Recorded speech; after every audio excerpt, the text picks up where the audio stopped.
Bienvenue dans cet épisode enregistré lors d'une journée qui paraissait absolument catastrophique et qui se révèle être en fait assez exceptionnelle. Et c'est de ça qu'on parle, du pouvoir de l'action, on parle aussi de rythme d'écriture et surtout je vous parle d'un livre que j'aime d'amour, La Belle Gariade. Je vous souhaite une très bonne écoute et je vous dis à très vite. Moi c'est Sam, Ibellion de Mon Nom de Plume. Je suis écrivain, coach ICF et j'ai créé Ose Écrire, un accompagnement pour celles et ceux qui veulent enfin accomplir leur rêve d'écrire un livre. Ce podcast a la même intention. C'est ton rendez-vous inspiration, discipline et passage à l'action. Et si ça te parle, abonne-toi, mets 5 étoiles et partage autour de toi. Parce que plus il y a de gens qui osent, plus d'autres oseront à leur tour. Allez, c'est parti et bonne écoute.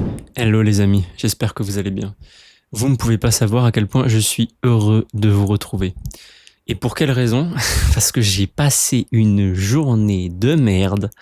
Oh là là, je vous jure, c'est un truc de fou. Vous voyez, parfois, il y a des jours où vous vous dites vas-y, pourquoi je me suis levé en fait, tu vois. Ça arrive de temps en temps, mais heureusement, et c'est ça que j'ai envie de commencer par vous partager. On est direct dans le vif du sujet. C'est que les jours comme ça arrivent, et quand on fait quand même un petit pas vers ce qui nous anime, et la vie nous met sur notre chemin exactement les choses qu'on a besoin parfois d'entendre pour finalement se dire peut-être que cette journée, elle n'est pas totalement achetée. Et pour tout vous avouer, c'est exactement ce qui s'est passé aujourd'hui. Pour vous donner un peu de contexte, voilà, vous avez ce teaser et c'est vraiment l'introduction. Parce qu'après, en fait, je vous fais tout de suite le plan. Je vous explique un peu le contexte de cette journée-là. Je vous explique ce qui m'a permis, tu vois, de quelque part remettre le pied à l'étrier. Et ensuite, je vais vous parler que de trucs que j'aime. Parce que là, je suis venu pour passer un bon moment. Je sais pas du tout de quoi je vais vous parler. J'ai quelques idées qui me sont venues quand je me suis dit, ok, de quoi j'ai envie de parler pour me détendre. Évidemment, je ferai des liens avec l'écriture. Évidemment, ça vous permettra de voir que l'écriture se cache partout, l'écriture est partout, les histoires sont partout et c'est ça qui rend, c'est elles qui rendent la vie magnifique. Bref, voilà pour le contexte, enfin le plan de l'épisode. Maintenant, le contexte de cette journée catastrophique. Écoutez, déjà, hier, 14 juillet, nous perdons notre match de foot contre l'équipe d'Espagne. Je dis nous parce que, évidemment, tout ça est extrêmement personnel, tu vois. Et on perd pas de... Alors, voilà, je suis pas un analyste foot, tu vois, j'y connais pas grand-chose, mais j'ai cette sensation qu'on a perdu sans jouer. Et je me faisais la réflexion hier, je posais cette question à ma sœur. Une fois le match terminé, je lui demande, c'est quoi le pire entre ne pas avoir d'espoir, tu vois, perdre et ne pas avoir d'espoir, ou perdre mais en ayant eu un peu d'espoir. En fait, j'ai posé cette question et en me levant ce matin, parce que j'ai passé du coup une nuit un peu chaotique, en plus il faisait chaud, enfin bref, vraiment la totale quoi. C'est-à-dire que je me couche tard avec une défaite ou zéro espoir. Je me lève super tôt parce que j'avais un podcast à 9h et je devais aller courir 12 km. Donc, éclaté. Voilà. En plus, j'ai pas eu le temps de faire la sieste aujourd'hui parce que la journée est folle. La journée est folle. Bref, attendez, je reprends mon fil de pensée. Je recommence et je vais vous expliquer étape par étape. Donc. Je pose cette question à ma sœur. Et en fait, je me réveille ce matin et c'est clair pour moi. Le pire, c'est de plus avoir d'espoir. Et quelque part, on dit l'espoir meurt toujours en dernier. Et heureusement, parce que sinon, putain, ça serait compliqué. Et en fait, je me rends compte que j'aime trop cette notion d'espoir. J'aime qu'il y ait de l'espoir. Et il y a de l'espoir partout. Et c'est vrai qu'hier, devant ce match de foot, en me sautant totalement impuissant, parce qu'évidemment, je vais pas rentrer sur le terrain pour mettre une balayette au goal espagnol ou prendre le ballon et marquer, tu vois. Je me sentais sans espoir, tu vois. Et je voyais dans le visage de nos Français que c'était sans espoir aussi, quoi, quelque part. Et putain, c'est dur quand il y a plus d'espoir. Et c'est justement ce parallèle que je me fais, c'est que l'écriture, c'est ça qui est génial, c'est qu'il y a toujours de l'espoir en écriture. Il y a de l'espoir partout. Dans tous les livres, dans tous les messages, partout, il y a de l'espoir. C'est pour ça que l'écriture me touche autant. C'est pour ça que l'écriture, je la sens comme quelque chose d'aussi important. C'est pour ça que c'est vraiment pour moi un cheval de bataille duquel j'ai pas envie de descendre, quoi. J'ai envie que le plus de personnes au monde écrivent leurs livres, tu vois. Avec, sans moi, ok, c'est un sujet, mais vraiment, j'ai envie que le plus de gens possible écrivent des livres. C'est tellement important parce que c'est porteur de tous les messages d'espoir. Toujours, toujours. Les mots sont porteurs d'espoir eux-mêmes, tu vois. Dans plein de grands événements historiques, il y a des mots quelque part. Et c'est magnifique. Et c'est pour ça que les citations, même de gens très vieux ou morts depuis des centaines d'années, nous percutent toujours autant aujourd'hui. Donc voilà. Donc cette fameuse question, est-ce que c'était pire de perdre avec l'espoir? Eh bien, vous savez quoi?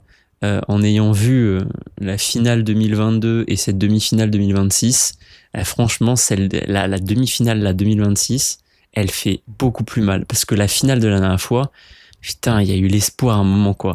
L'espoir de te dire jusqu'au bout, alors peut-être, quoi. Alors peut-être. Et ça, c'est inestimable. Bref, voilà comment commence cette journée très chaotique du 15 juillet par la défaite la veille du 14 juillet.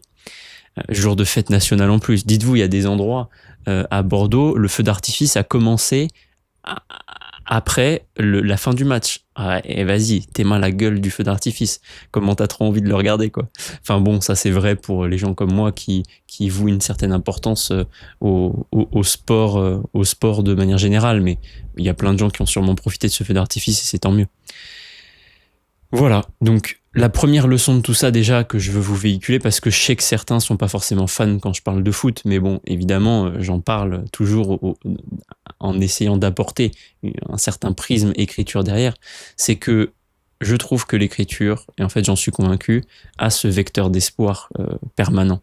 Et c'est pour ça aussi que je passe mon temps à dire, même à des gens, quand ça fait 10, 20 ans qu'ils essaient d'écrire leurs livres, il y a toujours de l'espoir. C'est-à-dire que la seule chose que tu dois décider, est-ce que c'est suffisamment important pour toi aujourd'hui pour commencer, quoi.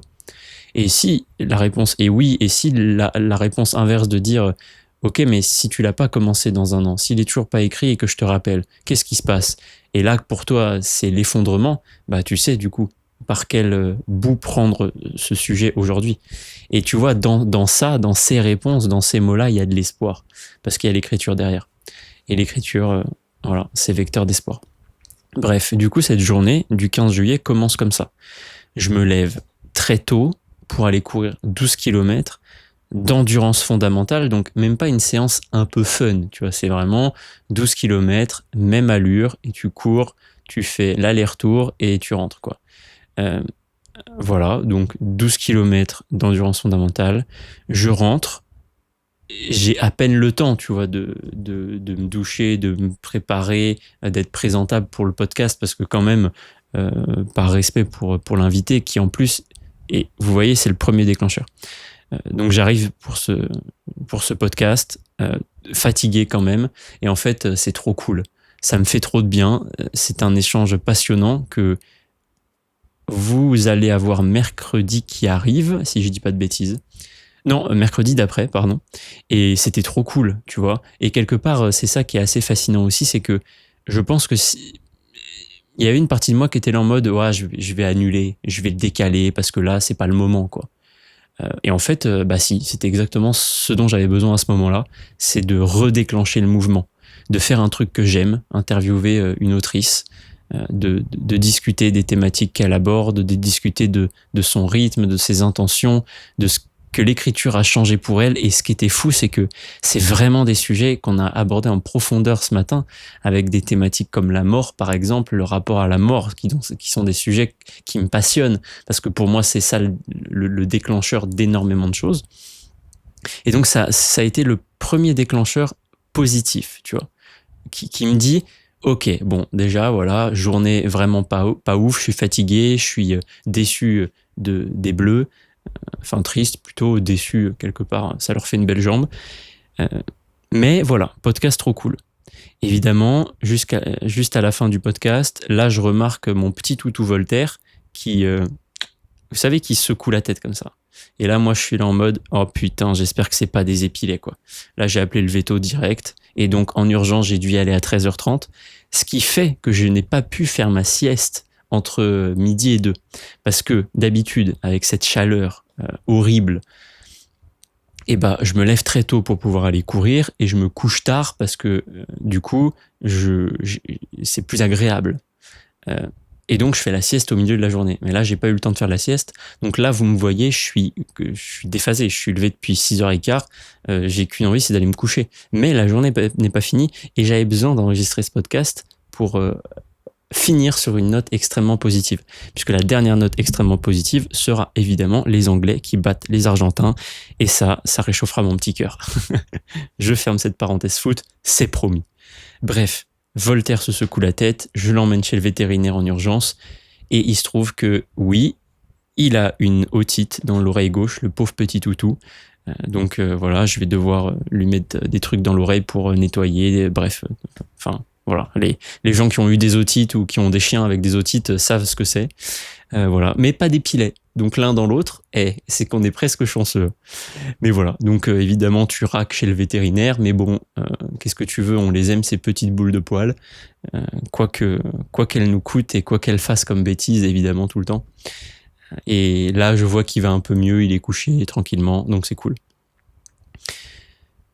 Et voilà, donc journée en plus où donc la défaite d'hier, la fatigue, Voltaire qui a un problème, qui m'oblige à dépenser une somme que j'avais pas prévu de dépenser, je vais pas mentir. Ça commence à faire beaucoup. Mais, en plus du podcast, il y a eu autre chose. Il y a eu mes coachés. Et c'est ça qui est génial. C'est-à-dire que j'avais 2 coachings aujourd'hui et les 2 sont arrivés dans une énergie hyper positive. C'est évidemment pas toujours le cas parce que parfois, il y a des vrais gros blocages, il y a des vraies grosses déceptions personnelles, pas moi qui suis déçu d'eux, pas du tout, mais des déceptions personnelles. Ils arrivent en se disant j'ai pas assez écrit, je m'en veux, voilà, j'ai cet énorme blocage qui je comprends pas d'où il vient. Bref, tu vois, ils arrivent dans des énergies où il y a besoin vraiment de démêler des choses qui parfois sont dures et c'est des séances que, évidemment, j'aime faire parce que c'est des séances qui débloquent beaucoup de choses. Mais là, j'avoue que s'il y en avait une qui m'était tombée dessus aujourd'hui, évidemment, je l'aurais adressée comme toutes les autres. Mais à la fin, vous savez, c'est pompant en énergie quand même. Et donc, je me serais dit, waouh, ok, quoi, la journée est particulièrement rude. Et non, parce qu'en fait, la vie fait super bien les choses et toutes ces séances-là sont toujours arrivées des jours où moi, j'avais une énergie extrêmement positive et extrêmement communicative, extrêmement challengeante et extrêmement bienveillante.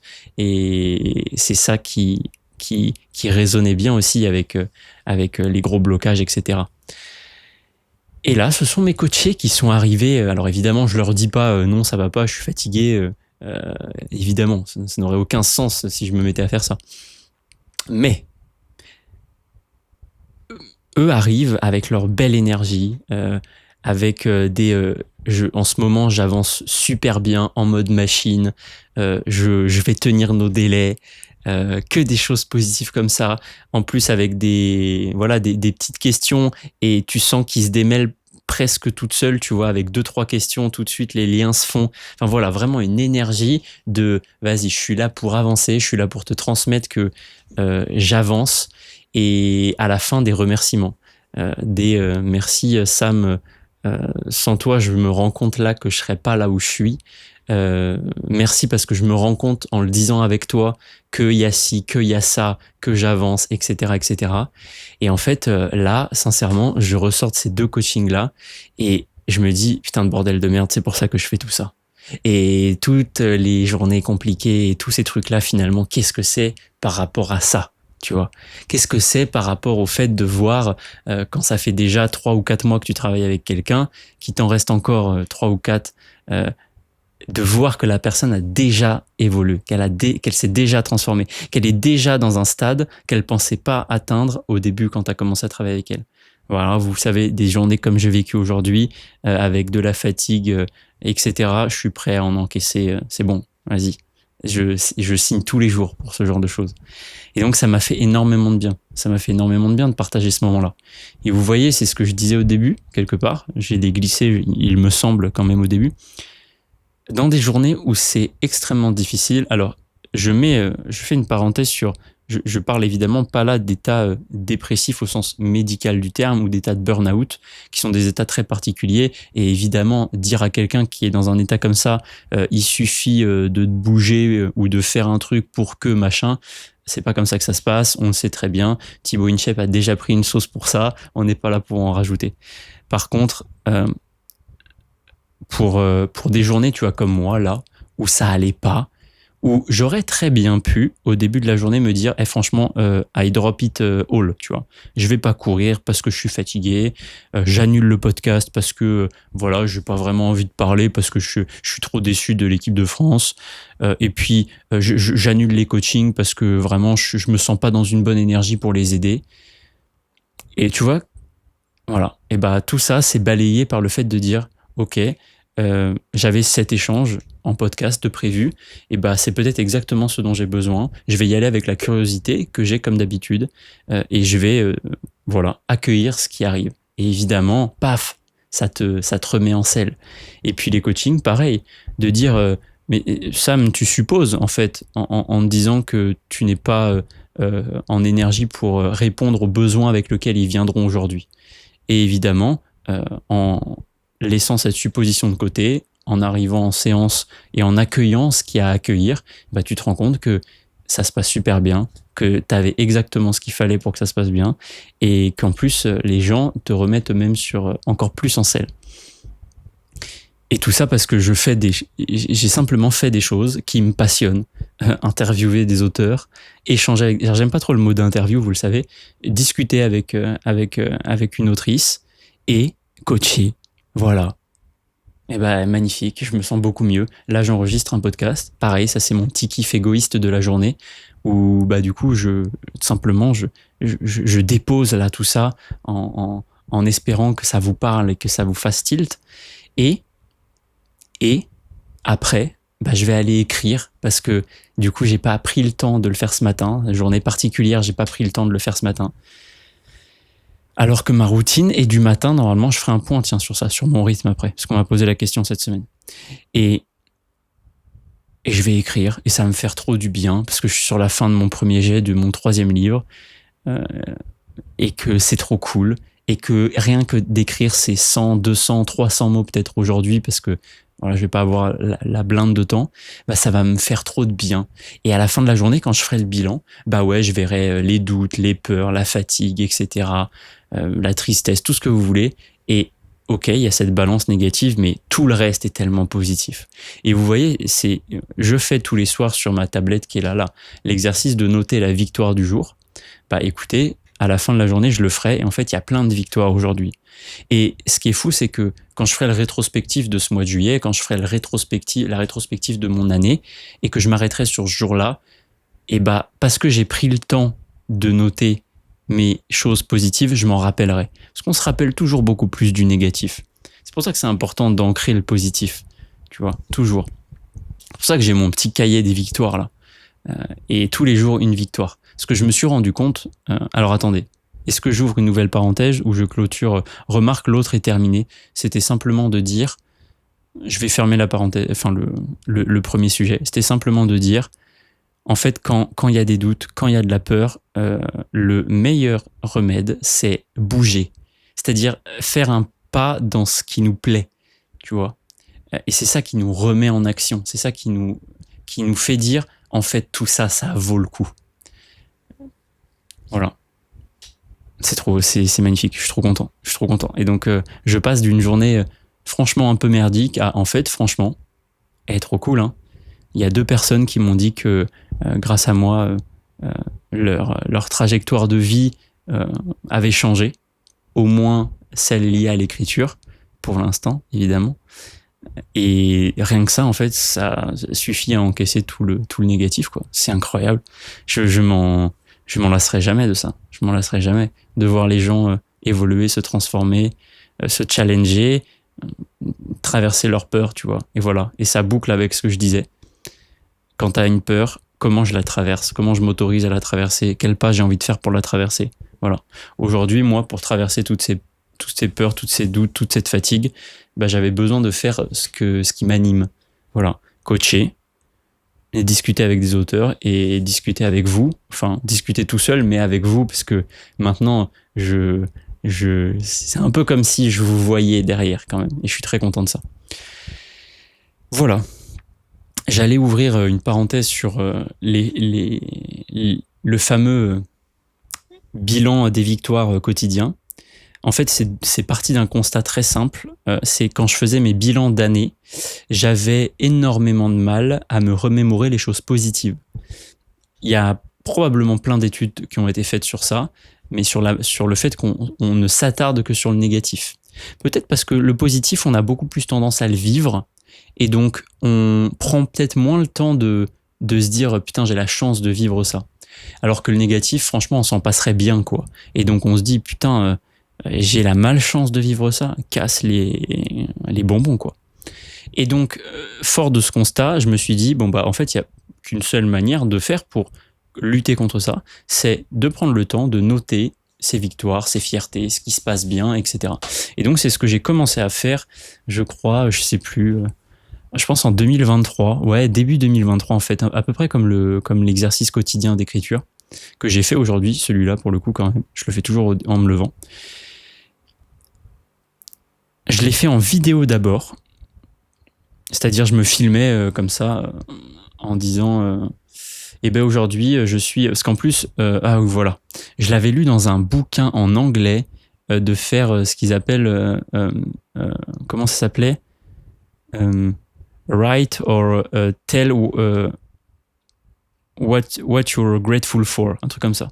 Et donc je faisais toutes mes vidéos comme ça, en disant aujourd'hui je suis grateful de X, Y. Donc si je devais le faire pour aujourd'hui en direct pour vous donner un exemple, aujourd'hui je suis grateful du podcast que j'ai enregistré, des 2 coachings que j'ai eus qui m'ont bien rappelé pour quelles raisons je faisais tout ce que je fais, et je suis aussi grateful du fait d'avoir enregistré mon podcast de la semaine parce que ça m'a aussi énormément détendu.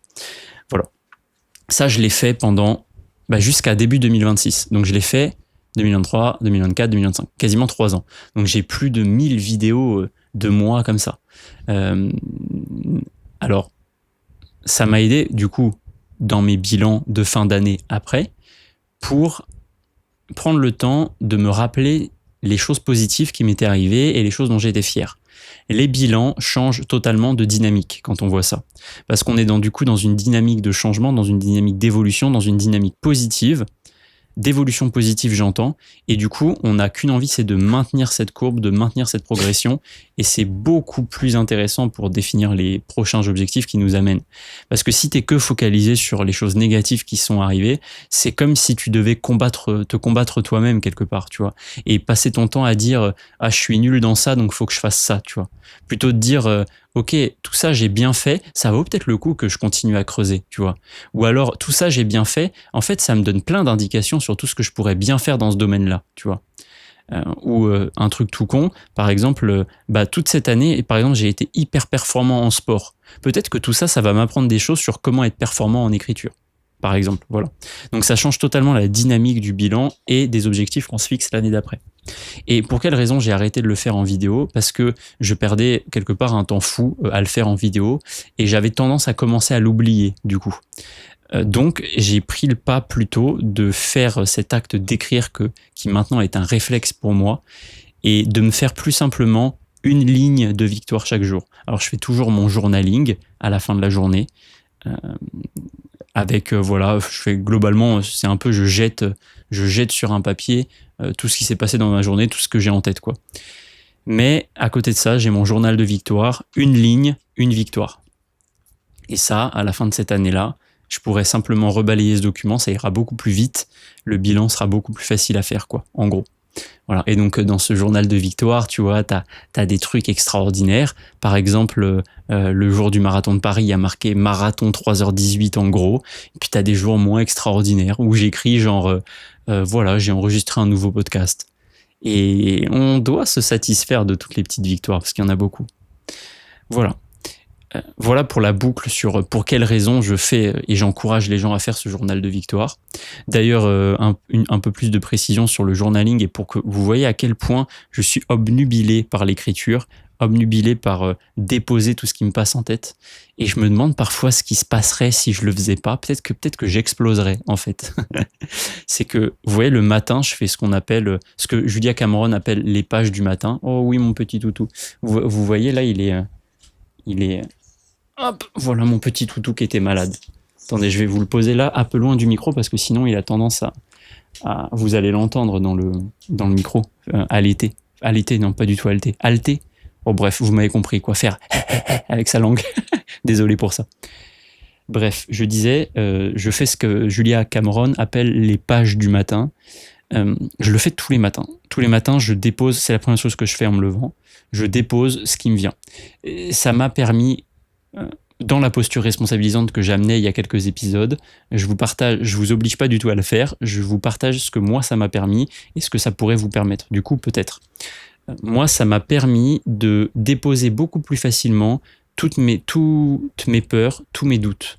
C'est-à-dire que généralement, en pleine nuit, t'es quand même, voilà, t'as tout ton inconscient qui te secoue. Et le matin, en me réveillant, d'avoir la capacité de poser toutes ces choses qui peuvent me faire douter, qui peuvent me prendre une espèce de place, une charge mentale, comme on dit, et ça me libère énormément.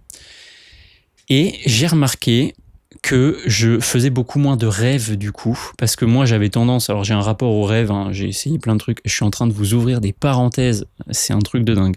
Mais bref, j'en avais besoin, hein, sûrement, voilà, vous voyez, ça me fait du bien.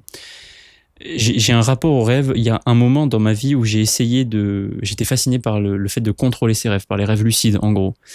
Et du coup, j'avais pris le pas de noter tous les rêves que je faisais, ce qui faisait que j'en faisais genre 2 ou 3 par nuit, que j'avais l'impression de plus dormir et que ça devenait presque oppressant. Et donc à un moment j'ai arrêté, je me suis dit franchement non, ça vaut pas le coup.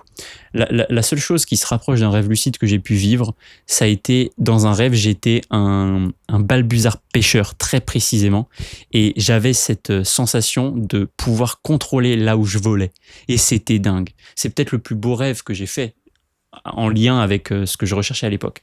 Puis j'ai arrêté tout ça, donc je me suis mis à moins rêver. Et en fait, je me suis mis à beaucoup rêver quand j'avais des enjeux très importants dans ma vie.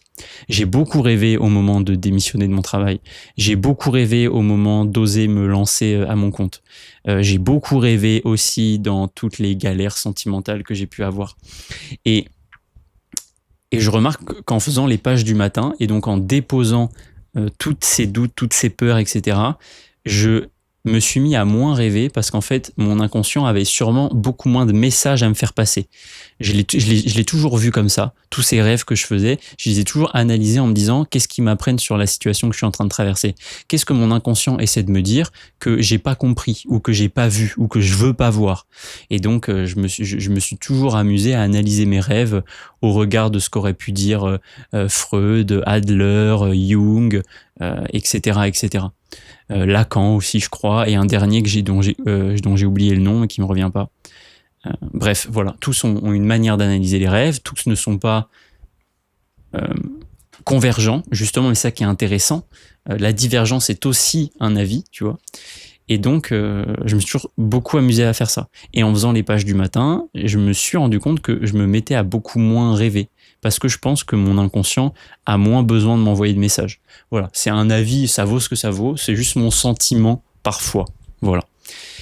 Et du coup, moi, je vous fais ce petit partage. Quand les gens me racontent, quand des potes ou des gens de ma famille me partagent leurs rêves vraiment loufoques, moi, je peux pas m'empêcher de penser, je pose pas la question parce que c'est pas le sujet, mais je peux pas m'empêcher de penser à chaque fois, putain, mais qu'est-ce que ton inconscient essaie de te dire pour te faire pour te produire un rêve pareil, tu vois. C'est fou parfois les rêves, vraiment c'est fou.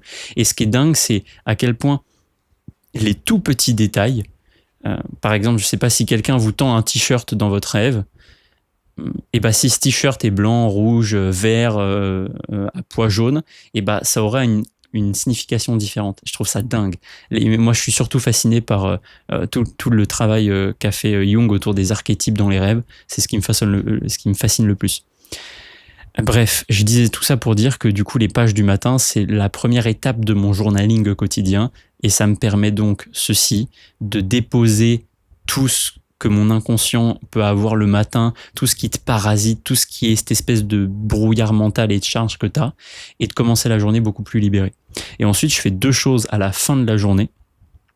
Je fais un journaling le soir, mais là qui est pas dans le format des pages du matin où je m'astreins, tu vois, à écrire une page entière pour vraiment aller déposer. Et si j'ai rien, j'écris j'ai rien jusqu'à ce qu'en fait, il y ait quelque chose qui sorte. Parce que le cerveau déteste écrire j'ai rien pendant 3 lignes.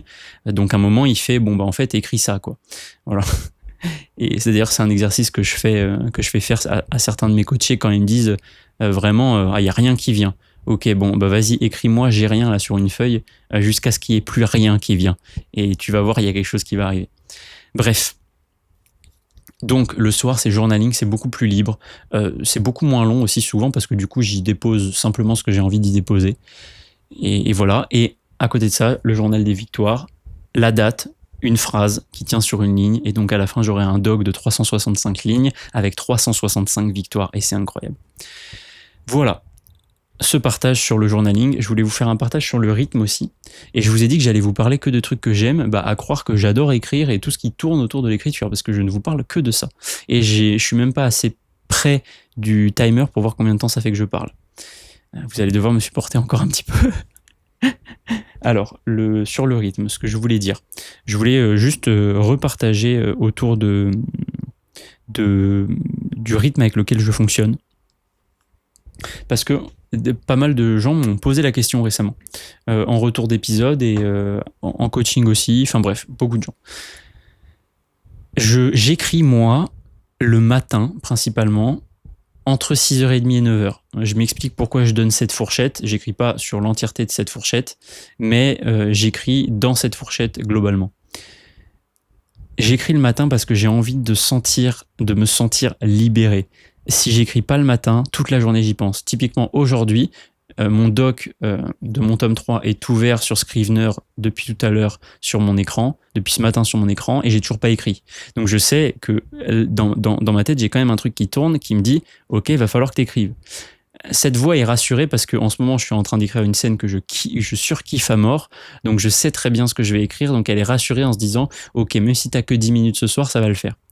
Mais c'est pour ça que j'écris le matin, pour éviter ce parasitage constant de « Putain, mais Sam, l'écriture c'est tellement important pour toi et t'as toujours pas écrit ce matin ». Voilà, elle est insupportable, cette voix, elle est comme ça là, pia, pia, pia, pia, pia, pia, pia. Bref. Je mesure les mots que j'écris, mais le nombre de mots par jour m'intéresse beaucoup moins que l'assiduité globale. Donc, ce que je trace sur mon petit dashboard à moi, là où je mesure mes petits mots, c'est plutôt, ok, ça fait depuis combien de temps que j'ai commencé à écrire. D'ailleurs, tu vois, vous voyez, je peux... Allez, en direct, vous me voyez tomber. Ça m'apprendra à faire des cascades. Et ça ne sera pas coupé au montage. Hein. Vous me verrez avec ma tête effrayée en train de tomber en me disant « Putain, mais qu'est-ce qu'il fait cet idiot ?» Bref, là, vous voyez, par exemple, j'ai ouvert mon dashboard. Cette semaine, donc lundi, mardi, j'ai pas mal écrit en vrai parce que j'ai déjà écrit 2300 mots. Au total, mon premier jet, là, il en fait 84 000. Je suis sur une streak de 91 jours très exactement. Et j'ai commencé en fait le 15 avril. Ah bah putain, et c'est magnifique. Ça fait pile avril, mai, juin. C'est ça, hein. Avril, mai, juin, juillet. 3 mois. Oh là là, et c'est compliqué, hein. C'est compliqué les mathématiques. Attendez, je me suis décalé du coup du... Et oui, mon toutou, il est bizarre ton papa, hein. Il tombe tout seul. C'est incroyable. Hein.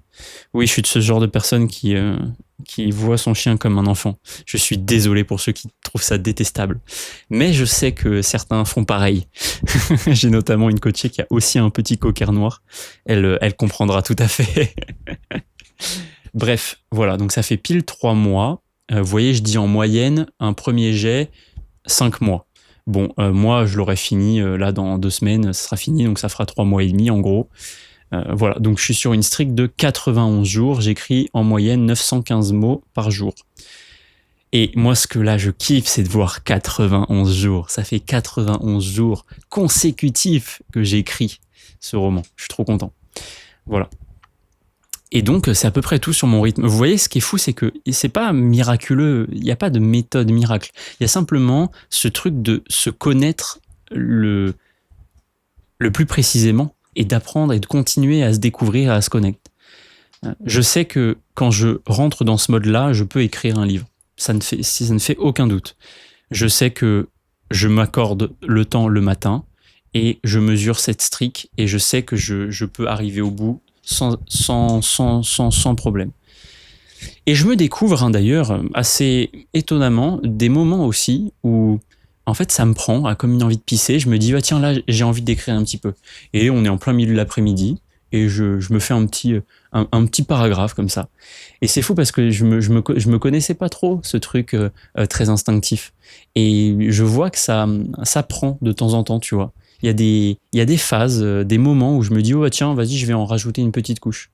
Et donc quelque part voilà la colonne vertébrale de ce qui me fait tenir et ce qui me fait écrire longtemps et qui me fait arriver au bout de mes manuscrits n'est pas miraculeuse. Et puis voilà, il y a des petits éclats comme ça de trucs qui changent. Voilà. Et donc, ne vous faites pas berner, je le dis toujours un peu en rigolant, évidemment, chacun fait ce qu'il veut, mais ne vous faites pas berner par les méthodes miracles ou les rythmes miracles. Et généralement, quand on cherche un rythme miracle, une méthode miracle, c'est plutôt c'est un peu une solution de facilité. C'est facile de se cacher derrière le fait de chercher un rythme.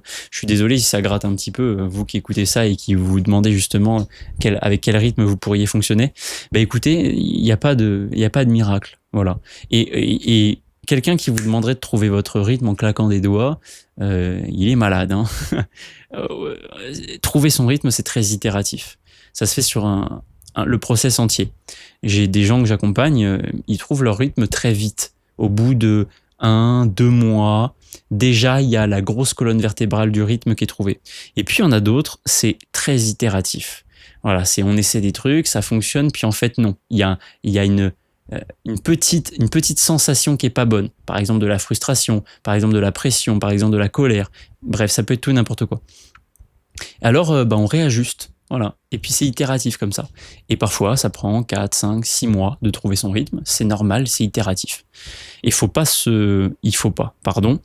vous invite à pas vous auto-flageller non plus de pas le trouver le plus rapidement du monde. C'est itératif. Et si vous voulez trouver votre rythme véritable et ne pas céder aux sirènes des méthodes miracles, vous savez à qui faire appel. Clin d'œil. À Sam aka Ibellion, petit coach en écriture. Voilà. Pourquoi je racontais tout ça ? Oui, le rythme. Voilà. Donc pas de rythme miracle. Un rythme, c'est itératif et c'est pour ça que ça fonctionne. Voilà. C'est parce qu'on s'autorise à aller gratter là où il faut gratter pour découvrir son rythme. Parce que derrière la notion de rythme, je vous apprends rien, je le répète tout le temps, il y a évidemment toutes nos peurs, toutes nos croyances et toutes les injonctions avec lesquelles on a pu grandir. Par exemple, quelqu'un à qui on aurait appris que le matin, c'est pas fait pour être productif, naturellement ne va jamais s'autoriser à écrire le matin sans trop savoir pourquoi. Et donc va s'entêter à vouloir écrire l'après-midi, alors que peut-être il n'est pas du tout de l'après-midi et au contraire, il est vachement du matin, tu vois. Voilà. Ou c'est un exemple parmi tant d'autres, je pourrais en citer 78 000. Oui, mon toutou. Et voilà. Voilà pour le rythme. Je boucle ça et maintenant je pars sur ce que j'avais envie de vous raconter comme ça. J'avais envie surtout de vous parler de un livre de fantasy. En fait, c'est marrant parce que dans un podcast, on m'a posé la question et depuis, je ne fais que repenser à ce livre et je me dis, mais il va falloir absolument un moment que je me mette à le relire. C'est pas possible, tu vois. Et ce livre, c'est évidemment La Belgariade. Je ne sais pas si vous connaissez. C'est un livre de fantasy qui n'est pas extrêmement connu, enfin en tout cas un cycle de fantasy qui n'est pas extrêmement connu, qui est écrit par David et Lace Eddings. Donc David et sa femme, et qui est vraiment un livre de fantasy, tout ce qu'il y a quelque part de plus classique dans sa structure, dans ses enjeux, mais qui touche mon petit cœur, moi, de fan. Et c'est évidemment parce que je l'ai découvert quand j'étais petit, en fait, ado. Donc c'est un livre avec lequel j'ai grandi. Je me suis évidemment identifié à notre petit héros qui s'appelle Garion. Et je sais pas, je le voyais vraiment comme moi. À plein d'égards, c'est-à-dire dès le début, tu vois, ce côté, voilà, on sent que, bah, évidemment, il a un espèce de pouvoir dormant. On sent que il est bien plus fort que tout ce, tout ce qui paraît être. Et puis il a cette espèce de gentillesse un peu naïve. Et vraiment un enfant, en fait. On a probablement tous été comme ça un jour. Et donc, c'est extrêmement facile de s'identifier à Garion. Et puis, il vit plein de choses. Il vit... attendez, il y a Voltaire qui aboie. Je le libère et je reviens. Petit côté insupportable, ce toutou. Il veut être absolument collé à moi, mais dès qu'il y a un bruit, il veut sortir. Bref, il aurait probablement plein de belles choses à nous apprendre sur l'écriture, vis-à-vis de ça aussi, évidemment. Pour revenir sur la Belgariade et Garion, en fait, je pense que c'est principalement pour ça qui m'a marqué le plus, parce que j'ai vraiment reconnu chez lui des caractéristiques qui étaient les miennes. Et puis, de voir... vous voyez, je vous parlais d'espoir tout à l'heure. Je vous parle tout le temps de changement, de choses différentes à faire pour obtenir des résultats différents. Et quelque part, c'est tout ce qu'il fait dans l'histoire. Au début, il est presque insignifiant. Sans dire que c'est grave d'être insignifiant, hein, attention. Il n'y a pas besoin d'être ultra célèbre pour avoir un impact, c'est pas ça que je dis. Mais il passe de quelqu'un d'insignifiant à quelqu'un qui ose se saisir de ce qu'il a en lui. Et je sais pas pourquoi je me rends compte en le disant, en fait, parce que j'ai jamais fait ce rapprochement avant avec le métier que je peux faire et tout ce que j'essaie. En fait, je sais pas, j'essaie, que j'apporte aux auteurs. Après tout, on m'a remercié tout à l'heure, donc je peux le dire. Je me rends compte que c'est exactement ça que je fais aujourd'hui. Et c'est probablement pour ça que ça m'a énormément touché déjà à l'époque, parce que c'était déjà un truc qui pour moi était primordial. L'espoir que ça puisse changer. Voilà, que les choses ne soient pas figées, que tout ce qu'on fait puisse évoluer, puisse changer. Ouais. Et donc il se saisit de ce truc qu'il a en lui, parce qu'il l'a en lui. Mais c'est le seul à pouvoir l'activer. Tu vois, il a beau être entouré, on a beau lui dire oui, tu as ce pouvoir, utilise-le. Tant qu'il se l'autorise pas, tant qu'il n'ose pas s'en saisir, il se passe rien, tu vois. Et j'adore ce truc-là. Et je comprends aujourd'hui, c'est fou. Je comprends mieux pourquoi j'avais besoin de parler je me sentais un besoin de parler de la Belgariade. Parce qu'il y a ce truc, en fait. Ça représente vraiment ce que j'ai envie de faire vivre aux gens que j'accompagne, qui se rendent compte du pouvoir qu'ils portent en eux et qu'ils osent s'en saisir, tu vois. Alors ça fait très dev perso, hein, dit comme ça, mais si je devais le rendre un peu plus terre à terre, qui se rendent compte que l'histoire qu'ils portent est importante, qui se rendent compte qu'ils ont des peurs, qu'ils ont des blocages, mais qu'ils aient le courage de se dire je vais oser les traverser, et qu'ensuite ils aient le courage et l'audace de répondre à mes questions, challengeantes, parfois même grattantes, pour traverser leurs peurs et aboutir à toucher cette unicité qu'ils portent en eux. Voilà. Et donc après, il y a aussi évidemment l'histoire d'amour de Garion avec une petite fille qui s'appelle, oui, parce que c'est pas des enfants, mais des adolescents, je dirais, une fille qui s'appelle, j'ai jamais trop su comment prononcer son nom parce que elle était, c'était écrite C-E', N-E-D-R-A, je crois, Sénédra. Moi, j'ai toujours appelé Sénédra. Et évidemment, dans mon œil d'adolescent, en fait, moi, je voulais vivre la même chose. Vous voyez, genre l'amour fou comme ça, qui te fait faire tous ces combats et qui les rend encore plus importants. Vous voyez? Alors c'est une caricature peut-être un petit peu de ce qu'est l'amour, tu vois. Je pourrais en parler très longtemps aussi, on fera peut-être un épisode dédié. D'ailleurs, dites-moi si ça vous intéresse. Mais ouais, il se bat pour elle et ils ont cette espièglerie ensemble. C'est pas un truc, tu vois. Quelque part, ils sont à la fois faits pour être ensemble de par ce qu'ils représentent dans l'univers dans lequel ils vivent, mais tu sens la connexion, le fait que les choses ne soient pas forcées, cette espièglerie avec laquelle ils jouent, avec laquelle ils s'amusent entre eux. Et ça m'a toujours énormément touché. J'ai toujours été fan de cette histoire d'amour qu'ils vivent. Et quelque part, je pense que j'aurais pu lire que autour de cette histoire en plus, tu vois. Ça m'aurait fait tellement plaisir. Et au milieu de tout ça, tu vois, au milieu dans ce livre, il y a aussi tous les éléments de fantaisie qui font une histoire de fantaisie et qu'on trouve répétitif à force de lire ce genre d'histoire de fantaisie, mais qui te font toujours un effet différent quand c'est la première fantaisie que tu lis. Et tu vois, ces objets magiques, ces peuples et les archétypes qu'ils incarnent, ces pouvoirs, ces dieux, ces enjeux, etc., etc. Et d'ailleurs, ça me fait penser à quelque chose, c'est que,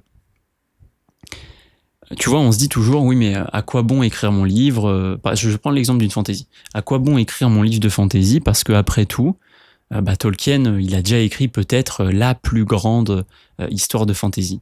Et pour quelle raison? Parce que probablement que votre livre sera lu par quelqu'un avant qu'il découvre Tolkien. Et même si vous êtes évidemment inspiré par Tolkien, Tolkien lui paraîtra peut-être redondant après votre histoire. Votre histoire sera ce qu'est la Belgariade pour moi, pour quelqu'un. Vous voyez? C'est ça qui est exceptionnel. Parce que, quelque part, je pense que si on analysait... Alors, évidemment, Eddings, je pense qu'il le dit, je suis même quasiment sûr qu'il le dit dans le bouquin qu'il a écrit où il explique le processus de création de la Belgariade. Il est inspiré par Tolkien, évidemment. Pardon. Il est inspiré par Tolkien, évidemment. Et probablement que si on analysait les tropes, etc., on se dirait, ouais, ça ressemble trop à du Tolkien pour que ça soit intéressant. Mais en fait, l'enfant, le Sam adolescent qui découvre la Belgariade, et comment il en avait rien à foutre, tu vois. Je me rappelle très bien, adolescent, j'ai dû essayer de lire Le Seigneur des Anneaux. Je me suis mangé 3 pages de description de la comté et de son herbe. Aussi puissant et beau que ça me paraisse aujourd'hui, à l'époque, c'est pas ça que j'avais envie de lire. Et la Belgariade esquivait cet écueil-là et me donnait exactement ce que j'allais chercher, quoi. Ce que je voulais chercher, ce que j'avais besoin de lire. Et c'est pour ça que l'histoire que vous écrivez, même si vous avez la sensation qu'elle peut ressembler à une autre histoire, déjà moi je suis convaincu que voilà, toutes les histoires de toute manière peuvent être écrites par chacun et elles seront uniques de par le vécu que vous portez, avec cette intention personnelle, tu vois, de dire je vais y mettre de moi. Et malgré tout ça, votre histoire touchera profondément quelqu'un. Voilà. Et on revient toujours tel un refrain, on revient à cette phrase de Wajdi Mouawad, mais qui me semble encore une fois extrêmement important de répéter. C'est qu'on ne sait jamais qui on sauve en écrivant, comme on ne sait pas qui nous sauva parce qu'il écrivit. Oh, j'adore cette phrase. Et quelque part, David Eddings, avec la Belgariade, m'a sauvé, m'a ouvert des portes que je pensais jamais ouvrir. Et puis ça va plus loin parce qu'il y a cet amour de la Belgariade, de cet univers. Il y a le fait que c'est un livre que j'ai relu quand j'étais en prépa. Et c'était mon seul échappatoire la semaine. La prépa, c'était horrible. J'en retiens évidemment que du positif. J'ai rencontré des gens géniaux. J'ai développé des compétences qui me servent encore aujourd'hui. C'était incroyable, mais c'était un peu horrible quand même. Et je ne faisais que travailler, sauf à partir du samedi midi jusqu'au dimanche soir, le temps de rentrer.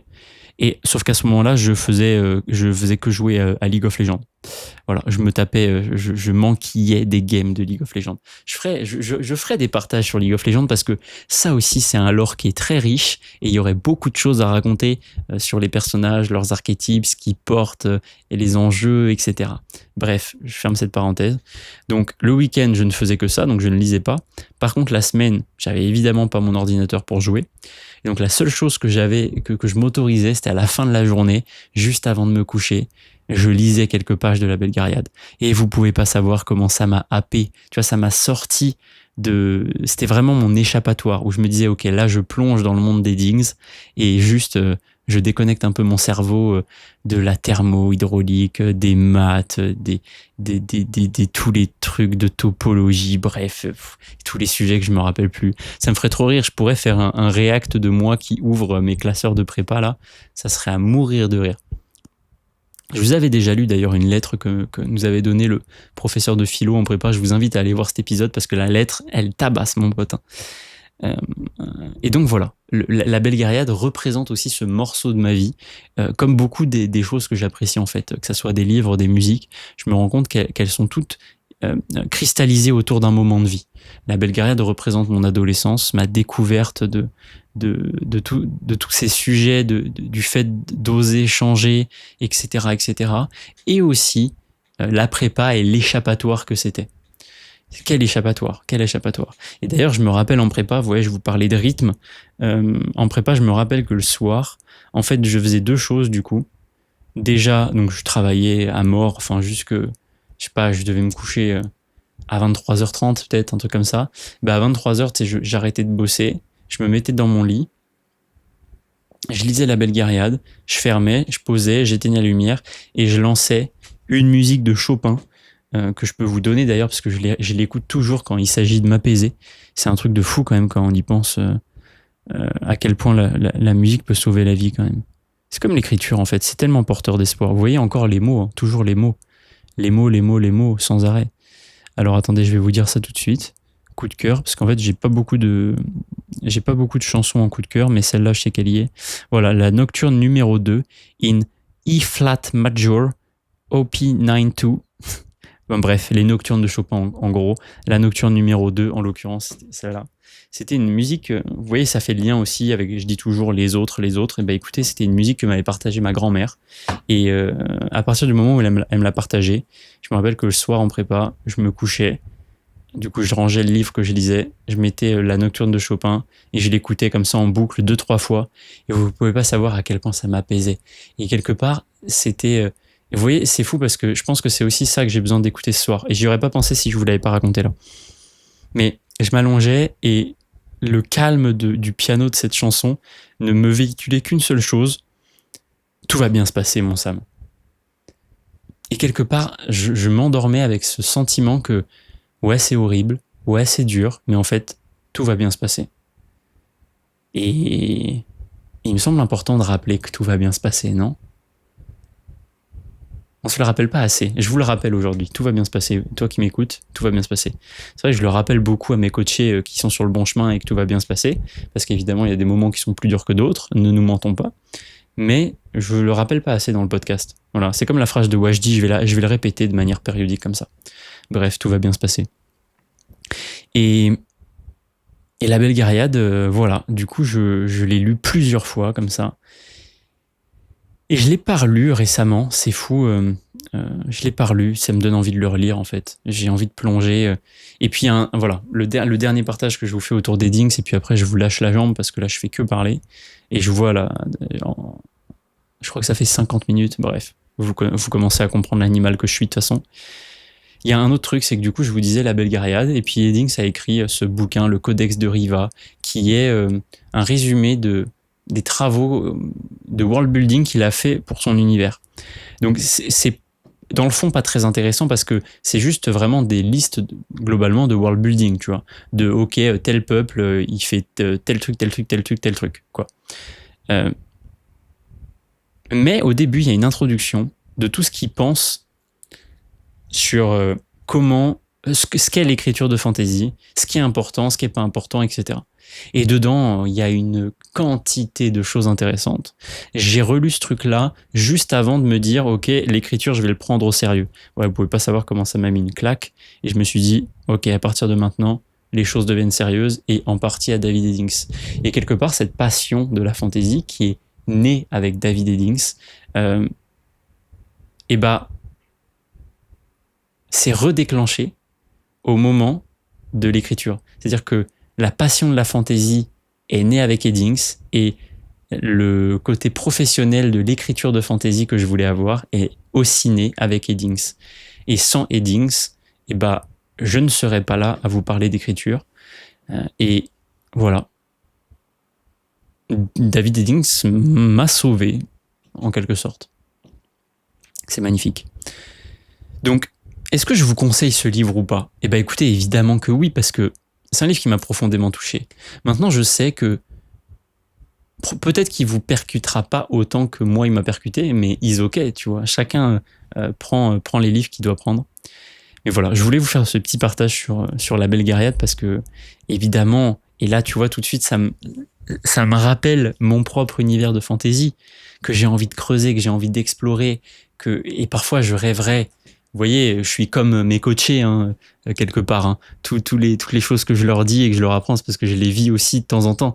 Je les ai vécues beaucoup, notamment pour les blocages, mais après, les pensées traversent toujours.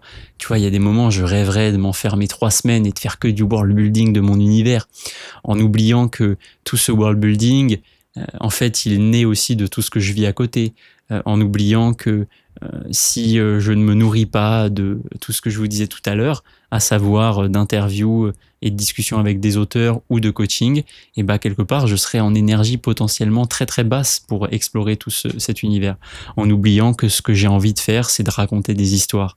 Et c'est marrant parce que je prononce le mot d'histoire et ça me fait boucler avec ce que je disais au début et que j'ai pas oublié quelque part. Voilà, ça retombe à ce moment-là et ça sera ma conclusion.